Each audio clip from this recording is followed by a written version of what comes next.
Oke teman-teman, kali ini saya sudah berada di custom room Rich Droid Android 13 unofficial oleh Arijit Saha di Redmi Note 5 Pro. Oke, seperti biasa kita akan coba review di bagian about setting, dan kita bisa lihat di sini Rise UI 4.0.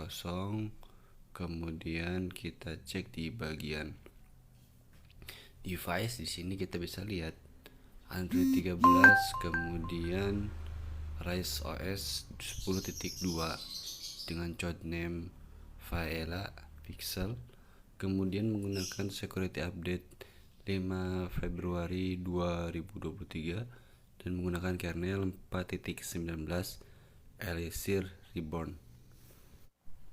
Oke, seperti biasa kita akan cek terlebih dahulu di bagian network and internet.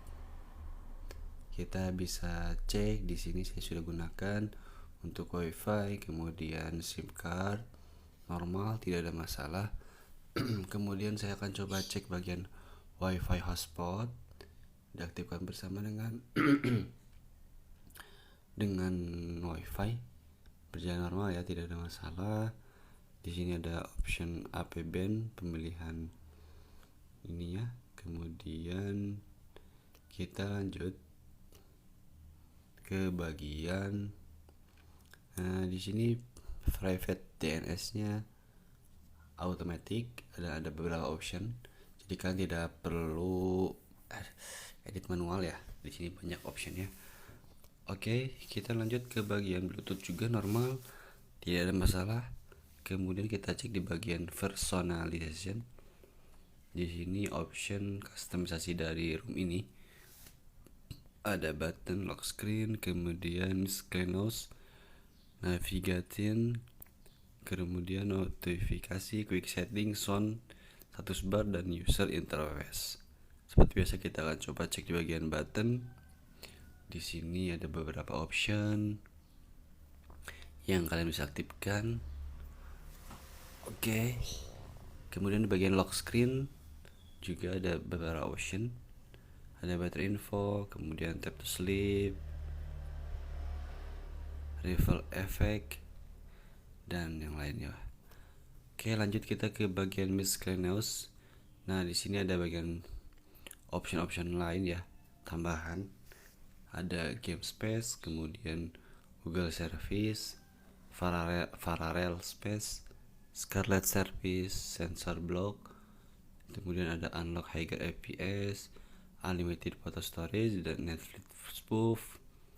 Nah, di bagian sini, di bagian spoofing, Unlimited Photo Storage-nya berjalan normal, jadi kalian tidak perlu menambahkan modul di images ya. Kemudian untuk ini order miscellaneous-nya ada swipe screenshot dengan 3 jari seperti biasa. Kemudian ada weather setting, cuaca. Oke, lanjut kita ke bagian navigasi. Di bagian ini kalian bisa lihat ada navigasi bar, pixel animation, kemudian show arrow key while typing. Ini untuk memudahkan kita untuk memilih tempat ya yang akan diedit. Biasanya di bagian keyboard kalian akan melihat icon seperti ini, kurung buka dan tutup. Kemudian ada layout yang kalian bisa atur, compact, normal ataupun yang lainnya. Dan ini port layout untuk membalikan ya, memindahkan back dan bagian rangkaian tas. Oke, kita lanjut ke bagian notifikasi. Di sini ada option red ticker seperti yang kalian tadi lihat. Di bagian notifikasi dia seperti itu tampilannya. Ada force stop button, kemudian less boring, show clipboard overlay. Kemudian di sini ada blink flashlight apabila kalian ada telepon, flashlightnya akan dia jalan nyala. Kemudian baterai light kita akan coba aktifkan. Oke, berjalan normal ya, jadi pada saat pengecasan dia hidup. LED notifikasi. Jika kalian off kan dia tidak akan bernyala ya. Oke, kita aktifkan. Kemudian ada notifikasi like. Nah ini untuk notifikasi ya. Jadi si LED jadi LED dia akan hidup apabila ada notifikasi, dan kalian bisa atur ininya, kekuatannya ataupun yang lainnya seperti ini. Oke, kita lanjut ke bagian quick setting. Nah di bagian quick setting ada option clock, date, kemudian baterai style juga, baterai location, baterai persen, estimasi, brightness slider, bagiannya, kemudian dan yang lainnya banyak sekali bisa atur. Dan ini ada quick setting style. Nah ini untuk tampilan ini ya, tampilan yang ini, yang kotak-kotak seperti ini ya, kalian bisa atur di bagian quick setting style. Oke, ada Tiles animation style. Nah ada option data usage juga seperti ini, kalian bisa lihat di sini 288 MB menggunakannya dengan WiFi. Oke, lanjut kita ke bagian bawahnya ada clear all button. Lalu kita ke bagian sound. Di bagian sound ada pulse, kemudian palm step. Oke, kita lanjut bagian yang terakhir, user interface. Di sini ada ambient display, kemudian ada always on display customisasi, charging animation, screen off animation, time engine, dan floating rotation button. Oke, kita cek di bagian ambient display seperti ini. Kita lanjut di bagian always on display seperti ini tampilannya. Saya tidak aktifkan. Kemudian dengan screen off animation seperti biasa ada 3. Dan di ini ada bagian time engine alias monet engine ya. Nah ini kalian bisa atur lock screen stylenya jika ingin kalian atur. Kemudian setting style. Nah ini about fontnya tampilan standar ya, seperti yang tadi awal kalian lihat. Ada setting contextual message. Nah set bar style. Karena di sini ada style OS ya settingannya, kalian bisa atur. Ini bagian awal pada tampilan setting ya. Saya menggunakan standar SUSI Legacy OS katanya.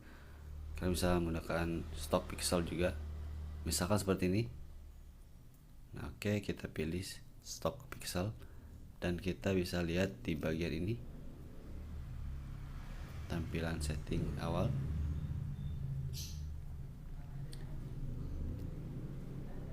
Nah jadinya seperti ini ya tampilannya, berbeda kan? Oke, gimana ya di bagian ini personalisasi. Lanjut kita ke bagian interface, kemudian time engine. Nah di bagian setting tadi kalian bisa atur di sini setting style. Kemudian untuk sistem style kalian bisa atur animation stylenya red P, kemudian font style juga ada banyak, tidak perlu menambahkan modul. Kemudian ada sistem icon pack seperti ini, ada navbar style juga, dan bagusnya itu ada preview ya, tampilan seperti ini. Ada power menu style, kemudian signal icon, system shape seperti ini, dan yang terakhir ada volume panel styles. Oke, dan yang terakhir kita cek di bagian timing style setting. Di sini juga ada option time style juga, kalian bisa atur dan kalian bisa kreasikan sekreatif kalian. Oke, seperti ini.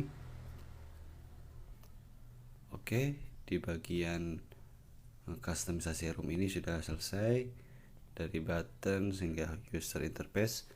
Kita lanjut di bagian sound environment. Seperti biasa ini normal. Oke, ada option vibration patternnya. Dan kita lanjut di bagian display pun standar ya, naik lagi kita coba. Oke, normal berjalan. Kemudian ada tap to wake, ada allow window level blur, tap to sleep, dan yang lainnya. Oke, kita lanjut ke bagian baterai. Tampilannya seperti ini ya. Kalau bisa lihat standar. Lanjut lagi kita ke bagian wallpaper and style. Untuk mengatur wallpaper dan gayanya, kalian bisa hanya ada informasi seperti ini saja, dark theme, theme icon, dan aplikasi grid. Kemudian untuk security aman ya, face unlock, kemudian fingerprint aman, tidak ada masalah. Lalu kita ke bagian lokasi juga, GPS normal. Kemudian untuk akun Google pun normal, tidak ada masalah, tidak ada logout ataupun masalah yang lainnya. Di bagian sistem, kalian bisa lihat di sini di bagian gesture. Nah, seperti ini. Sistem navigasinya seperti biasa ada 3 ya. Oke, saya rasa cukup untuk review di bagian setting. Dan kita cek di sini custom ROM ini sudah include GApps family seperti Chrome, Play Store, kemudian file manager filenya. Oke, jadi kalian bisa tambahkan atau kurangi saja sesuai selera kalian. Dan untuk Magis aman, saya menggunakan Magis versi 25.0 ya. Normal, tidak ada masalah saya rasa. Kemudian kameranya menggunakan kamera Go ya. Kameranya menggunakan kamera Go, saya gunakan di mode gelap. Dan kita bisa lihat hasilnya ya, kalian bisa cobalah kamera Go seperti apa tampilannya, dan alternatifnya kalian bisa menggunakan Gcam. Oke, ini untuk tampilan quick setting, dan ini notifikasi seperti ini. Oke, ini quick setting seperti ini. Dan seperti biasa Android 13 di bawahnya ada aplikasi yang aktif, kalian bisa klik dan kalian bisa lihat seperti ini. Oke, untuk sedikit UI-nya, kalian bisa lihat di atasnya jamnya menjadi terlalu besar dan dia menabrak ke teksnya SIM provider ya. Seperti ini kalian bisa lihat. Jika di bagian notifikasi aman, bagus. Namun pada saat saya geser ke bagian quick setting, dia seperti ini. Oke, untuk boot animationnya cukup cepat dan dengan nuansa baru. Oke, ini untuk bagian quick setting seperti ini. Quick setting bagian recenta seperti ini. Ada screenshot, kemudian pin, dan clear all button. Oke, ada sensasi vibrationnya. Mungkin saya rasa cukup untuk review saya di custom ROM Rage Droid 10.2 chat name apa tadi kita lupa. Android 13 di Redmi Note 5 Pro. Oke, terima kasih.